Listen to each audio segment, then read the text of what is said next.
Via remote, I'm Marissa Melton. The World Health Organization says it will publish strategic advice Tuesday with 6 criteria for countries considering lifting control measures for the coronavirus. But it goes on to warn that only a vaccine will fully stop the spread of the disease. Since emerging in China last year, COVID-19 has killed more than 114,000 people worldwide, infected more than 1.8 million, and forced more than half the planet's population to stay at home. New York's Governor Andrew Cuomo declared Monday that the worst is over in his state, even as New York coronavirus deaths surpass 10,000. But he quickly cautioned this does not mean it is time to ease up on restrictions, including social distancing, and he warned against reckless behavior. The state's hospitalization figures and the numbers of patients requiring intubation to breathe are down. New cases of COVID-19 are slowing, but they still average about 11,000 each day. New York State has reported 195,000 confirmed coronavirus cases to date. That's more than either Spain or Italy. The real numbers are likely much higher, as people experiencing mild or moderate symptoms are encouraged to remain home and often are not tested. The state death toll crossed a new threshold on Monday, reaching 10,056. That's nearly half of all U.S. coronavirus fatalities.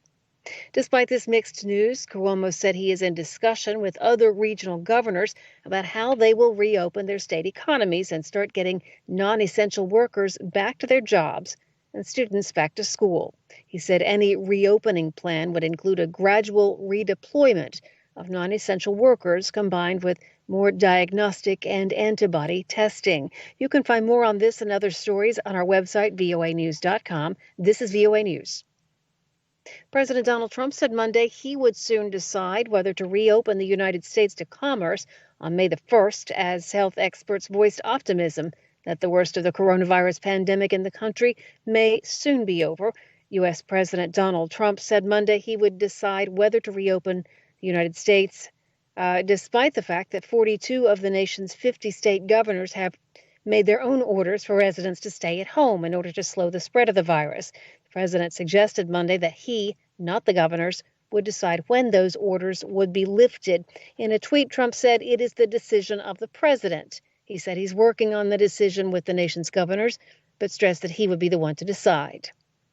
U.S. envoy to Afghanistan Zalmay Khalilzad has welcomed a prisoner exchange between the militants and the Afghan government as an important step toward peace.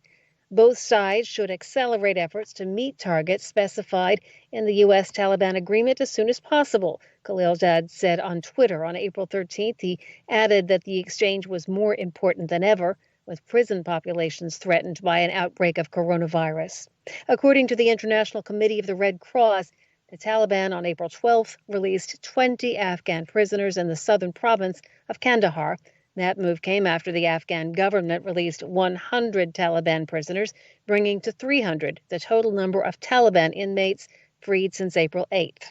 A pact signed by the United States and the Taliban in the Qatari capital Doha on February 29th calls for the Afghan government to release 5,000 Taliban fighters as a confidence-building measure ahead of formal peace talks aimed at ending the 18-year conflict in Afghanistan. A sailor assigned to the USS Theodore Roosevelt aircraft carrier on Monday became the first active-duty military service member to die from the new coronavirus. 2 weeks ago, the carrier's commanding officer, Captain Brett Crozier, wrote a letter of concern to his superiors after an outbreak of coronavirus aboard the carrier. After the letter was leaked to the public, Crozier was fired by Acting Secretary of the Navy Thomas Modly. Heavily criticized for his actions, Modly stepped down last week. As of Monday, 585 of the ship's nearly 5,000 sailors had tested positive for the virus. Turkey's president ordered a fresh lockdown on Monday, warning the move would be imposed as long as necessary to stop the spread of the coronavirus. The order goes into effect next weekend. Last Friday, Turkey imposed a similar restriction, but only gave 2 hours' notice. That led to hundreds of thousands of people rushing out for last-minute provisions. And more than 11,000 people have died in hospitals across the United Kingdom after testing positive for the new coronavirus. That's according to the British Health Ministry. This is VOA News.